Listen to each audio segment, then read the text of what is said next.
What is that?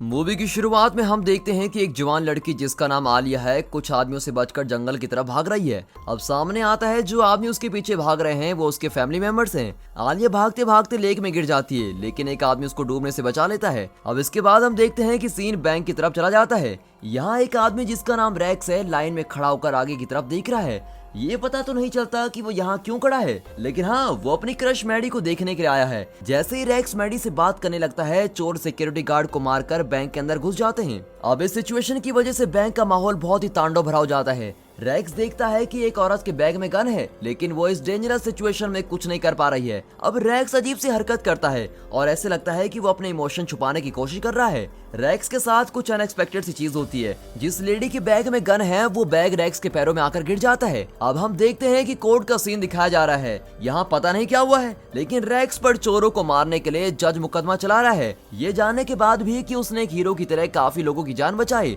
Racks को 8 साल की सजा सुना दी जाती है। अब 8 साल बाद हम देखते हैं कि रैक्स को एक जेल से रिहा कर दिया गया है और रैक्स एक मैगजीन देख रहा है जिस पर उसकी फोटो बनी हुई है। अब इस टाइम रैक्स को ऐसा लगता है कि 8 साल पहले उसने जो भी किया था उसके लिए आज भी उसको हीरो माना जाता है। जेल से निकलने के बाद वो सोसाइटी से बचने की कोशिश कर रहा होता है लेकिन रैक्स को हमेशा ही नोटिस किया जाता है और रिपोर्टर्स भी उसको ढूंढते रहते हैं। अब ये सब देखकर रैक्स को बहुत ही अनकंफर्टेबल महसूस होता है। अगर आपको भी लोग और रिपोर्टर्स पीछा करेंगे तो कैसा लगेगा? जैसे रैक्स इरिटेट हो रहा है आप भी ऐसे ही होंगे या आपको सेलिब्रिटी की तरह लगेगा? गाइस अपने कमेंट्स हमें जरूर बताइएगा। अब इस पॉइंट पे आकर रैक्स खुद को कंट्रोल नहीं कर पाता और उसके अंदर के सारे इमोशन बाहर आ जाते हैं। जैसा कि हम देख सकते हैं कि रैक्स का ये रूप ज्यादा इमोशनल है और जैसे ही रैक्स को रियलाइज होता है कि वो इनका यहाँ होना और नहीं झेल सकता वो गुस्सा हो जाता है और पूरा टेबल उन ग्रुप पर फेंक देता है। लेकिन रियलिटी में ऐसा कुछ भी नहीं होता, ये सब उसकी इमेजिनेशन होती है जो उसकी अभी की सिचुएशन की वजह से आई थी। कुछ लोग रैक्स को हीरो समझते हैं जबकि कुछ लोग रैक्स को साइको समझते हैं। अब इसके बाद रैक्स अपने फ्रेंड के पास जाता है और कहता है कि वो अपनी जिंदगी से थक चुका है जो अब नॉर्मल नहीं बची है। फाइनली रैक्स डिसाइड करता है कि वो सिटी छोड़ देगा और यहाँ से फिनलैंड चला जाएगा। फिनलैंड जाने के पीछे एक और रीजन ये भी है कि जब वो जेल में था तब रैक्स ने बॉल फेंकी थी जो फिनलैंड में लगी थी। अब इस सीन के बाद मूवी में फिर से एक जंगल दिखाया जाता है और यहाँ एक आदमी भाग रहा है और काफी लोग उसका पीछा कर रहे हैं और ये लोग वही हैं जो मूवी की स्टार्टिंग में दिखाए गए थे, जिससे हमें ये पता चलता है कि ये सीन फिनलैंड का है जो रैक्स का नेक्स्ट डेस्टिनेशन है और उस आदमी को स्ट्रॉन्ग क्रिएचर द्वारा जबरदस्ती खींचा जा रहा है। हम वापस रैक्स की तरफ आते हैं जो इस वक्त एयरपोर्ट पर है और वहाँ भी वैसे ही एक लड़का उसकी रिकॉर्डिंग कर रहा है। इसके अलावा रैक्स ये देखता है कि एक हस्बैंड वाइफ भी उसको देख रहे हैं। जब चीजें फिर से वैसी हो जाती हैं और लोग उसकी रिकॉर्डिंग करने लगते हैं तो रैक्स को और भी ज्यादा गुस्सा आने लगता है और आखिरकार वो रेस्टरूम में चला जाता है। हालांकि वहाँ पर उस लेडी का हस्बैंड पहले से ही है और जब रैक्स वापस आता है तो उसकी वाइफ रैक्स को एक अजीब सी स्माइल पास करती है।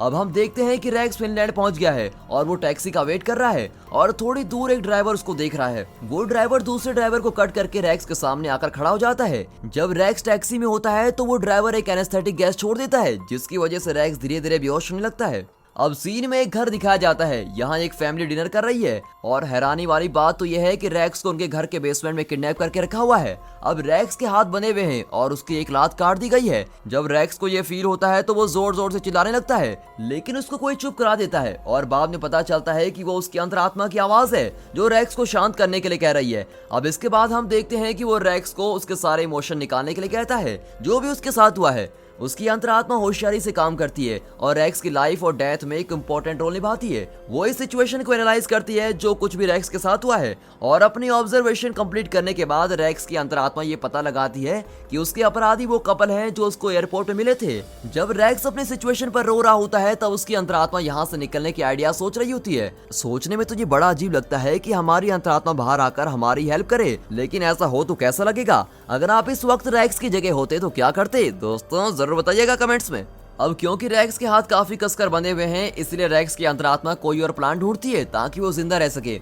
उसकी अंतरात्मा के अनुसार अपराधी अचानक से आ जाता है और उसको खुद को अनकॉन्शियस ही दिखाना है। आगे रैक्स को काफी ज्यादा बाइसाइकिल्स दिखाई देती हैं जिसकी वजह से उसको लगता है कि जिसने उसको किडनैप किया है वो एक आदमी नहीं बल्कि पूरी एक फैमिली है और इसी दौरान फैमिली के सभी मेंबर्स ऊपर सोने चले जाते हैं।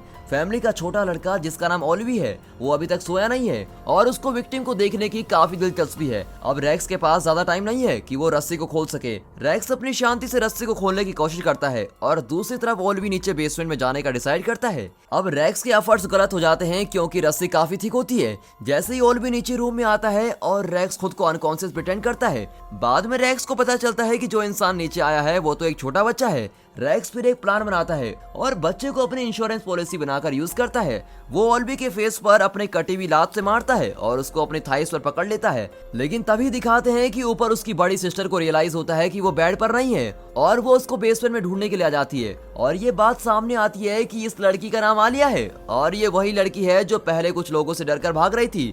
और ये बात भी सामने आती है कि ये आलिया की फैमिली है जिसने रैक्स को किडनैप करके रखा है। और इस पॉइंट पर रैक्स आलिया को ओलिवी की नेक तोड़ने की धमकी देता है अगर उसने उसको मारने की कोशिश की तो। लेकिन रैक्स अपनी सेफ्टी के लिए काफी घबरा रहा होता है और गलती से रैक्स ओलिवी को छोड़ देता है जो उसकी बाहर निकलने की गारंटी खत्म कर देता है। जब ओलिवी बेहोशी की हालत में रूम में मिलता है तो साइकोपाथ फैमिली ओलिवी को हॉस्पिटल लेके जाती है। फिर उसकी मां आलिया को थप्पड़ मारती है क्योंकि उसे लगता है कि आलिया ने ओलिवी को कुछ किया है। अब इस पॉइंट पे हमें देख सकते हैं कि आलिया बाकी फैमिली मेंबर से बिल्कुल अलग है और रैक्स के पास काफी अच्छा मौका है कि वो यहाँ से बाहर निकल सके।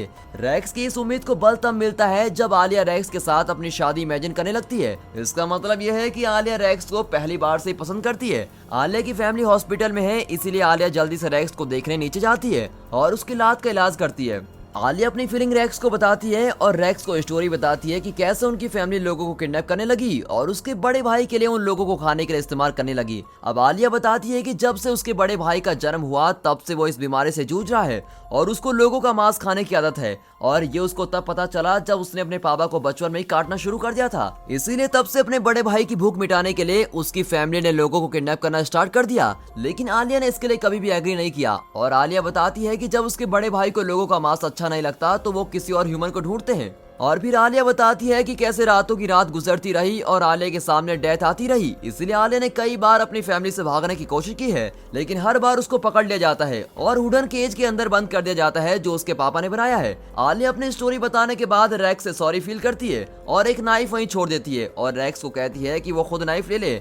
अब रैक्स किसी न किसी तरह नाइफ को उठा लेता है और रस्सी को काट भी लेता है। लेकिन अचानक से आलिया के 3 भाई आ जाते हैं और रैक्स खुद को अनकॉन्शियस प्रिटेंड करता है लेकिन उसका प्लान कामयाब हो जाता है क्योंकि उसके भाई कोई इंटेंशन शो नहीं करते। इसी दौरान रैक्स काफी गुस्सा हो जाता है और उनको खत्म करने की सोचता है। जैसा कि हम देखते हैं कि कैनिबल फैमिली ने गलत इंसान को किडनैप कर लिया है।